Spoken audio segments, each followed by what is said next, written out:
Welcome to the Gay Buddhist Forum, where teachers from all schools of Buddhism offer their perspectives on the Dharma and its application in modern times, especially for LGBTQI audiences. These talks are offered freely to the world and made possible by appreciative listeners. If you would like to support our efforts to share the Dharma with underserved audiences, please visit gaybuddhist.org. There you can donate, find a list of upcoming speakers, or enjoy many hundreds of these recorded talks dating back to 1996. I'm going to start off with two Zen stories. The first one, a student goes up to his teacher who's meditating and says, "What's the business under the robe?" In other words, what are you doing? What are we doing? And the teacher responds, "Intimacy." Everybody's enlightened, they bow, yada, yada, right? As Zen stories go, they always end with somebody enlightened and bowing. The second one, the teacher goes to the student who's meditating and says, "What are you doing? What's happening here?" Student says, "I don't know." Teacher says, "Not knowing is most intimate." Everybody's enlightened, they bow, ta-da. So, and I think these two stories go well together because I think that when we think of practice, when we think of formal meditation and sitting on the cushion, and we think about what's the process we're doing there, hopefully we're developing some intimacy with ourselves, with our stories, with our ideas, with our opinions about those stories and ideas and situations. And sometimes when we're really lucky, we also start to develop intimacy with the experience of it all. Like not just the story about it, but the experience of it, right? And so we're developing this intimacy with ourselves. What's it like to be me?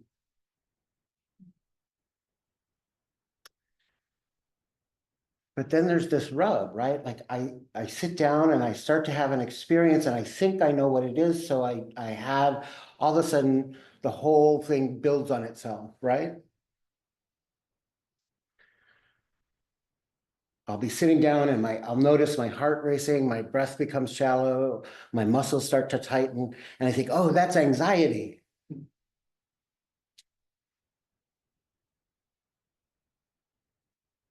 But if I can let go of that's anxiety part, I can start to see, oh, wait, the same exact physical experience happens to me when I'm feeling attraction, or I'm feeling overwhelmed, or I'm feeling nervous. When I know it's anxiety, I begin to try to treat it like anxiety. And when it's not anxiety, I get confused, right? And things get complicated and messy.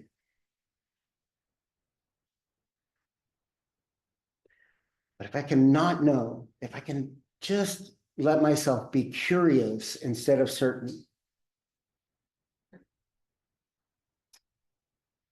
it changes the nature of my relationship to my experience.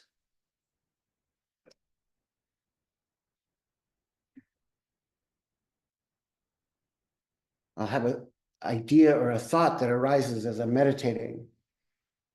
And I'll think, oh, that's that old story I have about how I'm not worthy, blah, blah, blah. I'm certain of it. So I start to think like, oh, okay, this is how I could get rid of that thought. And because it's a bad thought, and this is my opinion about it. And so, and it just turns into this long trail because what happens? We have a feeling, and then we have our feelings about our feelings. And then we create a story about our feelings about our feelings. And then we have a feeling about the story of our feelings and our feelings. And it just becomes this whole sort of constructed thing that then becomes me, right? Because it's not an experience, it becomes a self. this is who I am, instead of this is what I'm experiencing. This is what it's like to be me.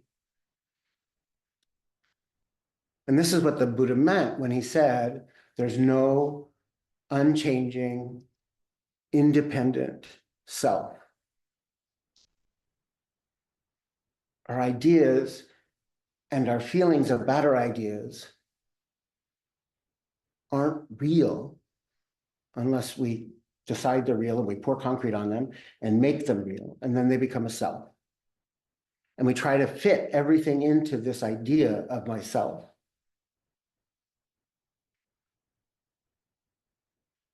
But can I just crack that a little bit and start to think, well, what if it's not? What if it's not this thing? What if it's not this story? What if I don't feel anxious about my anxiety, but I just let myself have anxiety and let anxiety be an experience and not an identity?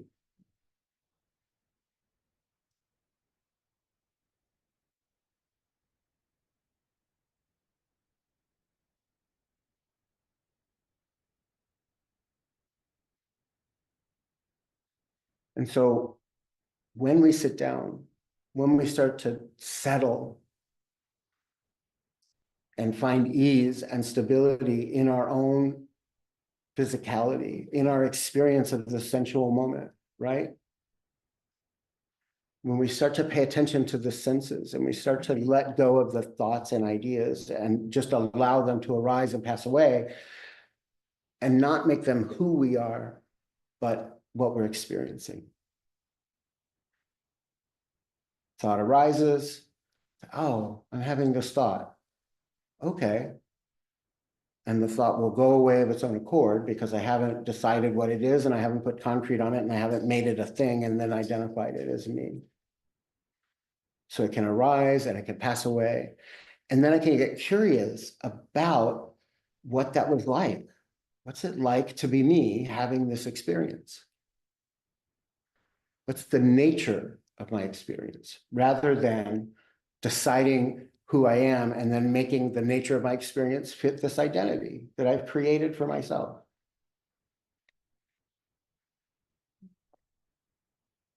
There's another very long story written by Daigan, the founder of the kind of Zen I practice.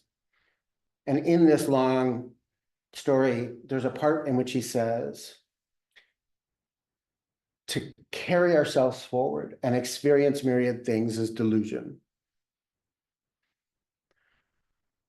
But to settle and allow myriad things to come and express themselves is enlightenment, is practice realization.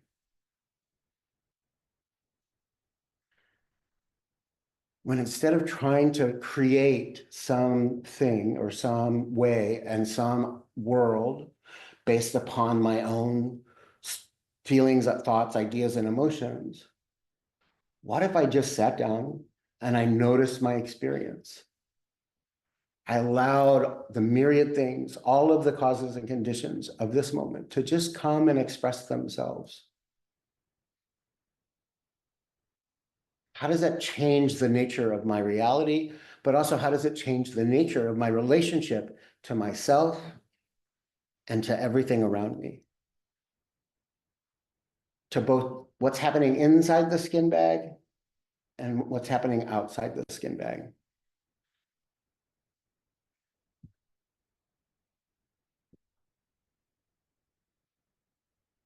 So we start to try to cultivate intimacy. And then we try not to be so certain about what it is we find there. Try to develop the curiosity to let our experience speak to us. So that then when we have a response, right? Because enlightenment is an appropriate response. When we have a response, it comes from this settled place of curiosity. Well, what happens if I do this about this? What if I have anxiety and I just sit here for a minute? What if I'm just depressed and I still go shopping and buy my groceries?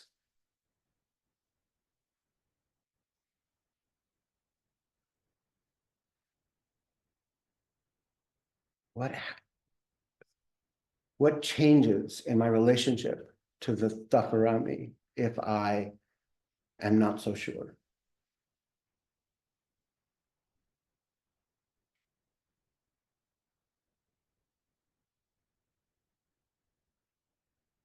Can I let go of my need to make it fit some idea I have about myself, the world, my friends, my enemies, that idiot on the bus,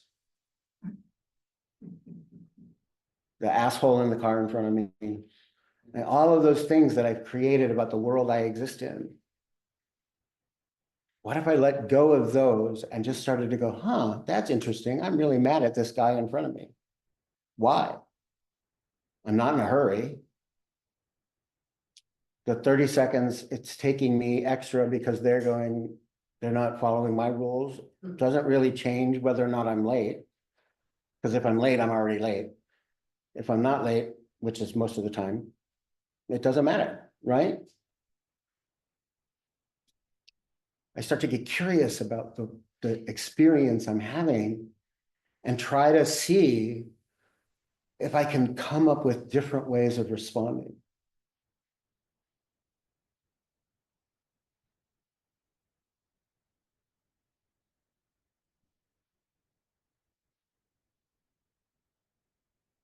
And that works most of the time, except on the days that it doesn't.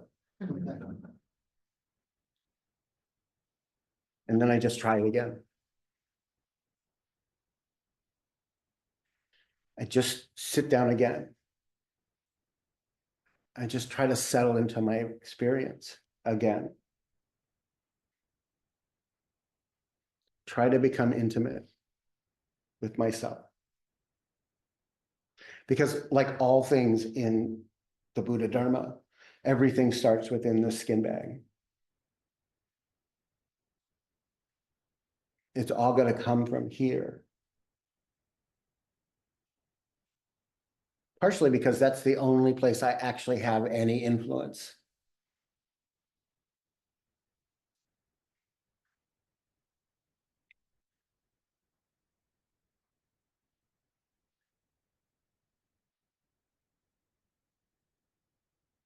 Nobody can practice for you. Nobody can develop that intimacy for you.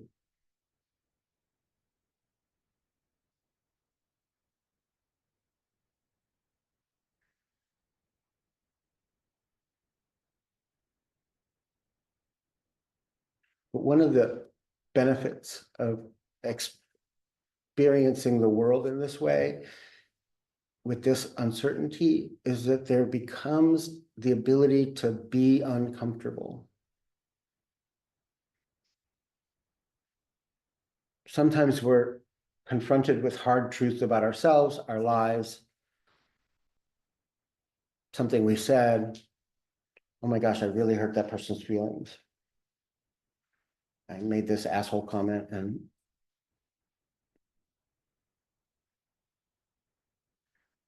but I can be in that discomfort because I recognize, one, it's not who I am, it's just the experience I have. And two, I can make genuine apologies and be accountable for the things that I've done that harm people.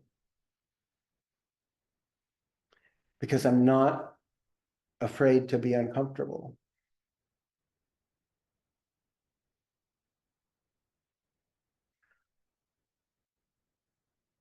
It's okay when I screw it up.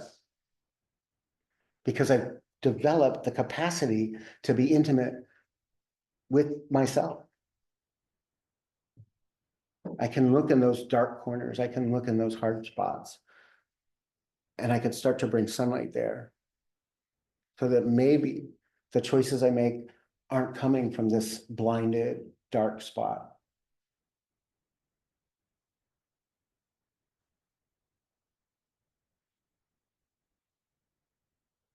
They're not coming from some idea I have about myself and the world that I've convinced myself is true and concrete and unchanging.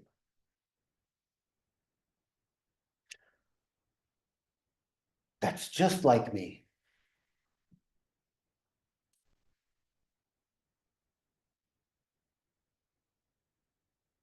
Except on the days it's not like me.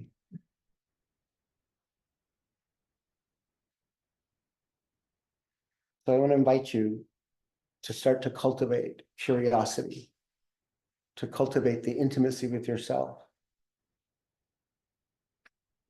to try not to be so certain. Because that's the key to the intimacy that we're trying to develop. Not knowing is most intimate.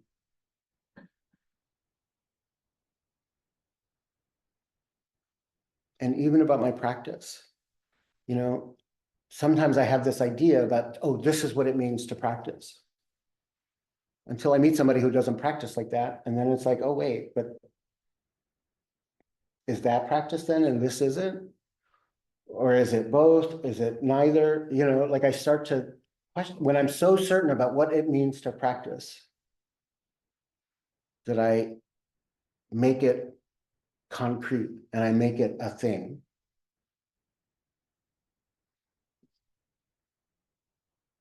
Anything that's not that thing then isn't practice. So I've created this elaborate schema of who's a Buddhist and who's not.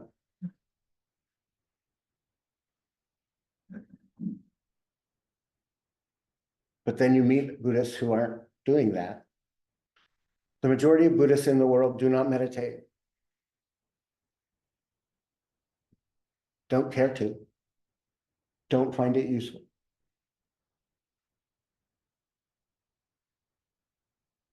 They're still Buddhists. They're still practicing. They're still in the Buddha way. It just doesn't look like I think it's supposed to look like. Because what I think it's supposed to look like is really just my opinion about a whole bunch of shit that I've learned about that's actually this narrow sliver of the world.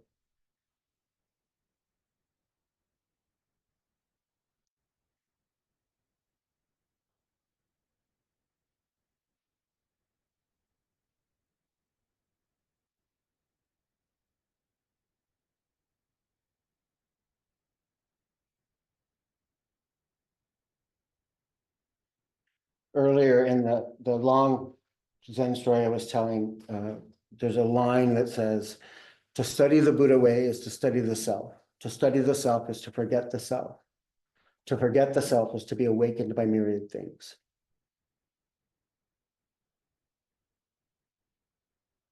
Intimacy, not knowing.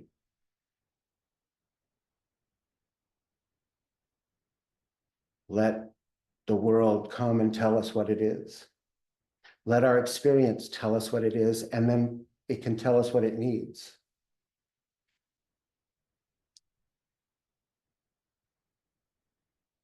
But if I'm trying to tell my experience what it is, then I've already decided what it needs, and oftentimes that's not actually what it needs, and so then it misses the mark. And it just becomes this sort of cycle of discomfort.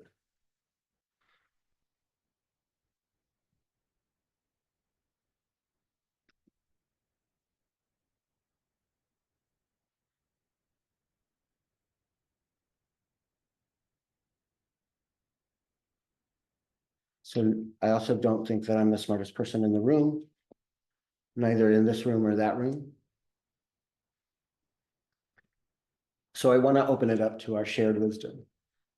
I invite you to make comments, ask questions, so that we can further open up this topic. Thank you very much for your attention.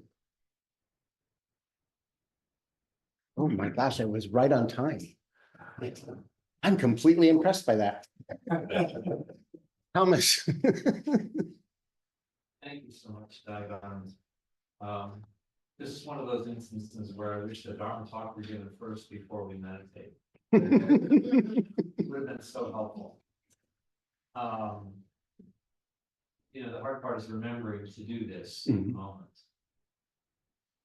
But one of the challenges too in this that I experience when I do become intimate with like, okay, I'm experiencing this, or I did that, or, you know, proactively, it's very helpful, you know. What would happen if I do this? What would happen if I do that?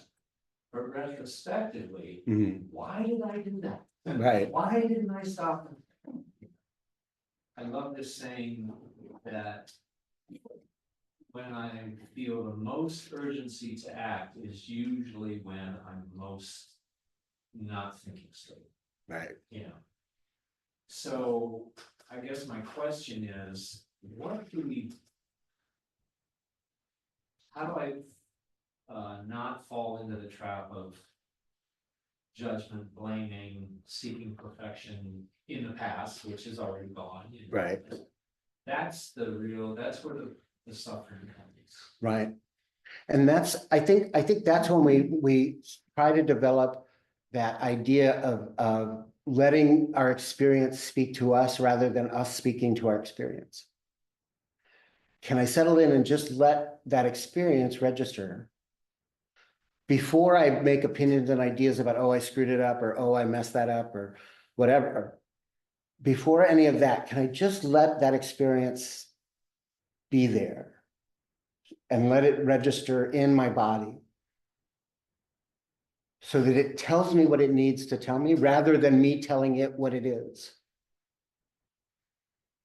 And if I can't come up with that, if other people are involved, then I can go to those people and go, hey, I'm getting a sense that I created some tension here in this moment.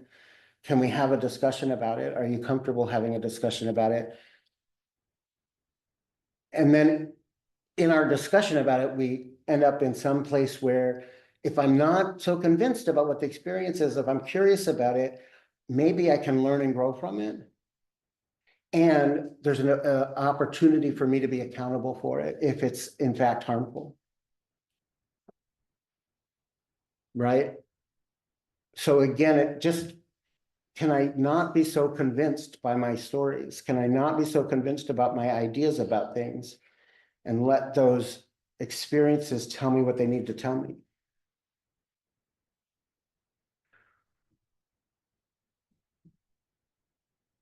And then let that telling also tell me what it needs. What's an appropriate response to this experience? Sometimes if I go back to the other people involved, it's just going to create more blame. It's going to create more suffering. And so I need to just keep my damn mouth shut. Right? And just try to not make that same mistake again. Sometimes I need to go back and be accountable and make apologies that don't center me, right? Because if I've created harm, the person who's supposed to be centered in that conversation is not this one. So again, it's letting go of the certainty and the ideas about it and trying to come into these moments with curiosity. I hope that helped. Maybe having a little compassion for who I was in the moment when I took that action. Right. You know, I was in distress for me. You know? Right. And having compassion for the whole experience, right? Thank you. Thank you. Oh, we have questions online? Richard, Richard O'Brien, can you unmute yourself and ask your question?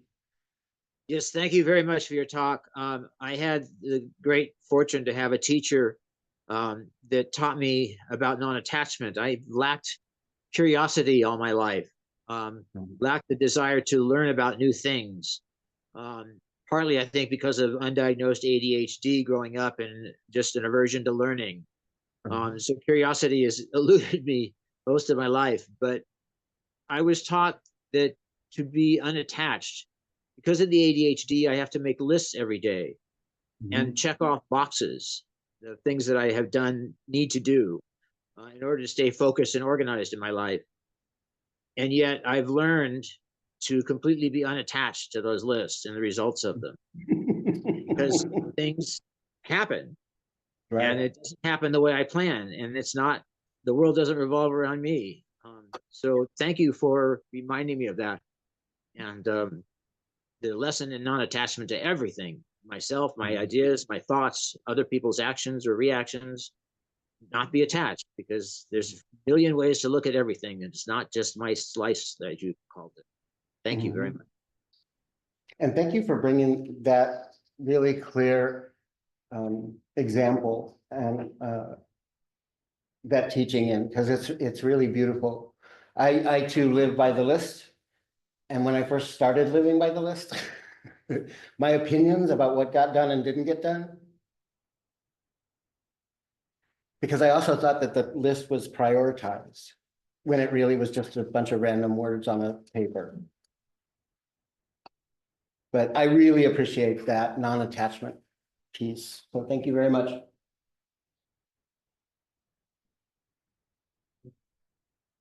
Hi, Henry. Daigan, thank you for talking about intimacy with self.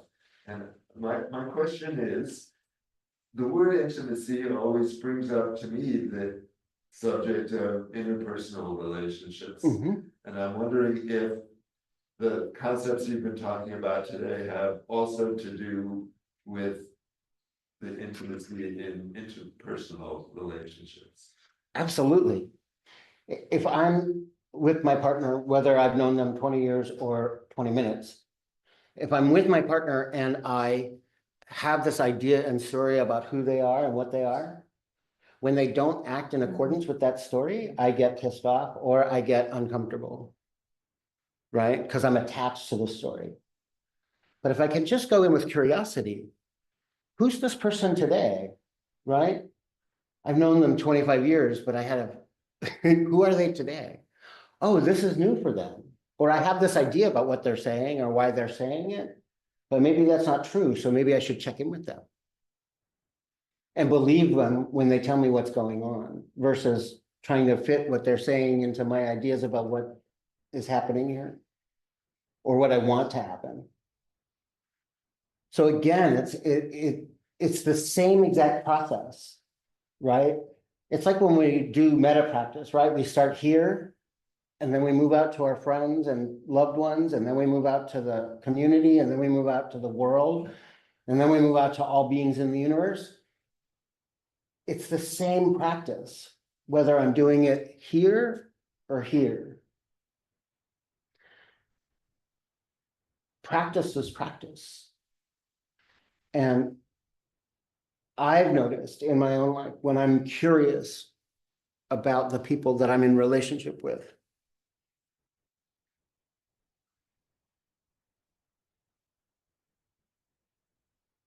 the nature of my relationship is changing. It changes because one, I start to trust them to tell me what they need.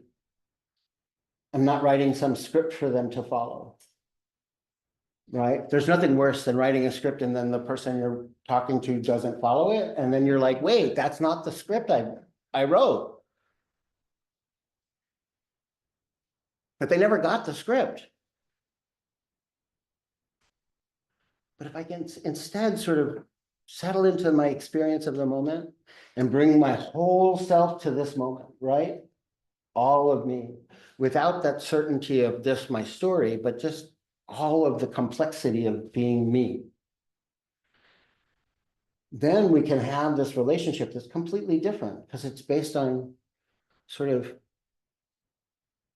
exploration and uncertainty, but also comfort. Because I'm not telling them who they are, and I'm not telling myself who I am.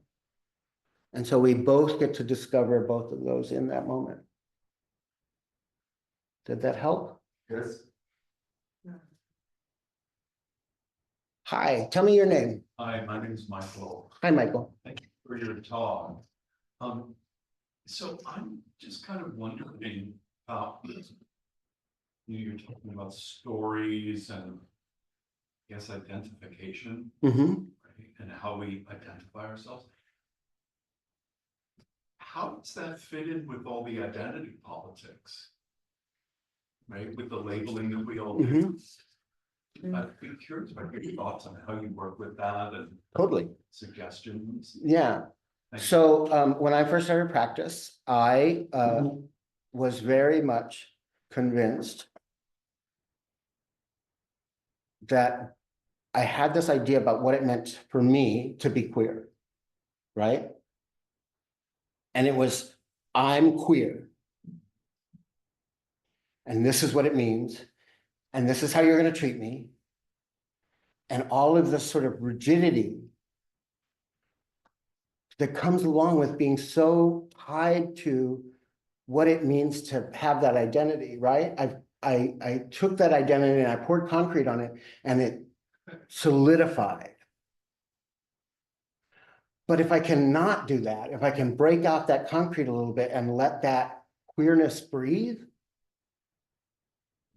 or my maleness breathe, if I'm not so convinced about what it means to be that, and I just let that express itself,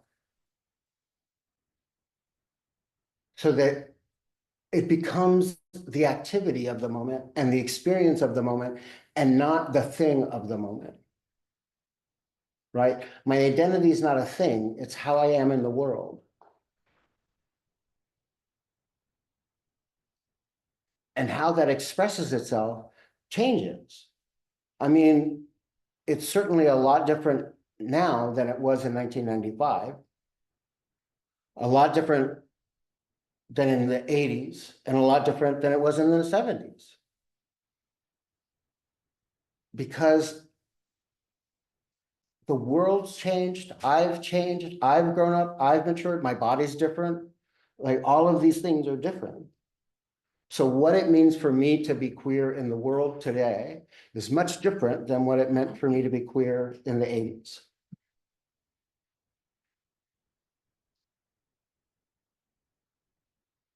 And I think when we're talking about the politic of it, right? Because yes, queerness has a politic to it. I think, so a great example. In the 80s, I was really angry. I was very involved in ACT UP and Queer Nation and all of these things. And I was really angry, lots of demonstrations, lots of marching, lots of showing up to things and disrupting. Because we were young and disruptive. And I think also we were trying to get people to pay attention. And to really hear what it is that we're saying. That's changed now. One, I'm tired. Right? Like, I'm not really interested in getting arrested anymore. Jail's not nearly as much fun.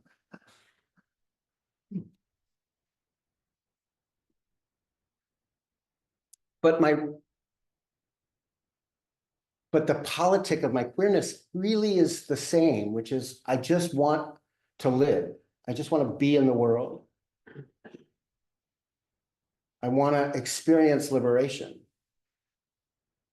And I think the same is true for any marginalized community.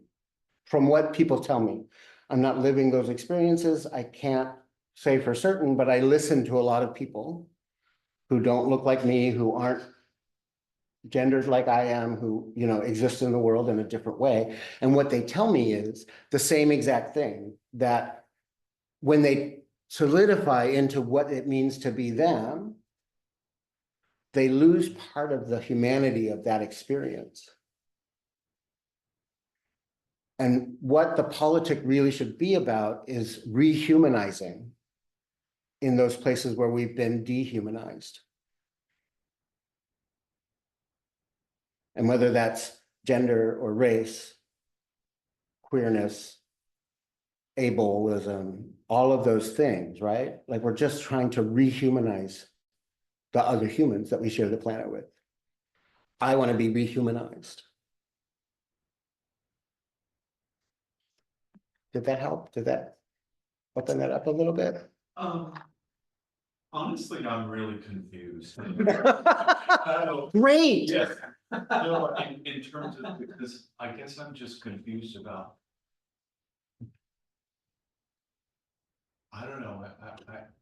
it's hard for me to even explain what my question or my confusion is, but just in terms of,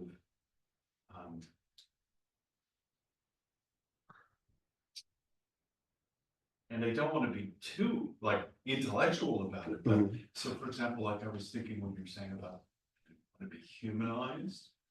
And on one hand, of course, I think I understand what you're talking about.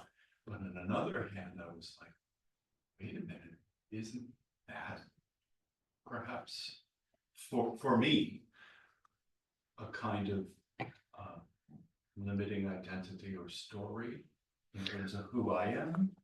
No, because if we hold on to the idea that human beings are ever changing, not solidified. Okay. So it's like the fluidity of just being like an energy and motion. Right, and the experience of it rather than the identity of it. So the experience of queerness becomes how I relate to my queerness versus the identity, the thing of queerness.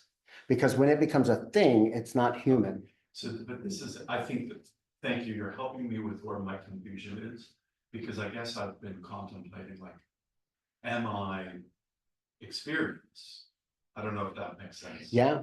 But that's what's been on my mind lately. Yeah. And I think we are experience. And that's what we're trying to get to. That's what we're trying to see, because we've covered up experience with opinions and ideas and facts and knowledge and certainty, rather than having some relationship to just what's it feel like to be me.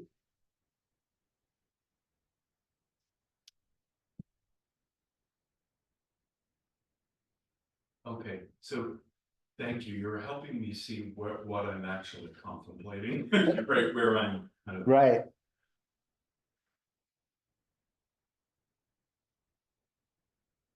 I guess it's just difficult to sort out It is. when you say experience, like whether that's an emotional reaction or a thought. It's underneath all of that. It's more pure. My emotional reaction is actually in addition to the experience of it. And it usually comes after the experience. I have an experience and then I have a feeling about the experience. And then I have a feeling about the feeling of the experience. And then I have a feeling, an idea or a story about the feeling about the feeling about the experience. So it becomes this long train that all of a sudden I'm this far away from the actual experience of it. And I'm trying to get back to the actual experience of it. Which is why. Because you're saying that you are the experience. Exactly. And that's why it's unchanged. That's why it's always changing. That's why we can't be so certain, because we are the experience. We're not our identity.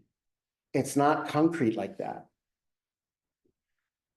And so when I can come back to it and I can and rather than me telling the experience what it is, I let the experience tell me what it is. And then the experience can tell me what it needs.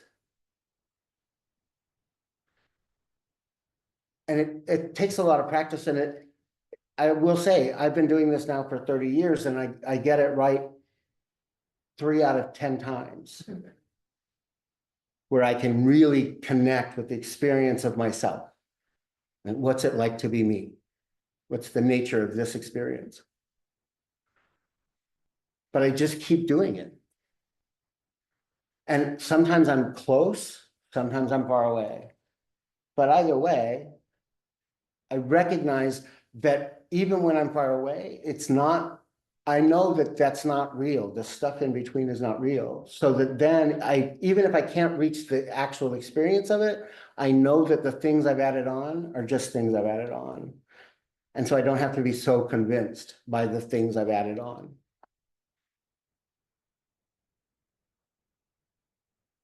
But we are not identity, we're an experience. That's why our bodies become so important, right? We sit on the cushion or we sit in a chair or we focus on the physical experience. We watch our breath or we watch a physical sensation. And we keep returning to the physical sensation and not following every thought and idea. Because the physicality of this moment, the sensual experience of right now, is the only time, like the only way we experience our body is right now. We don't experience our body yesterday or tomorrow, right? So when we bring our focus onto the physical experience, it brings me present. So that then I'm actually closer to the experience. And if I'm not following my thoughts and ideas, I'm still closer to the experience.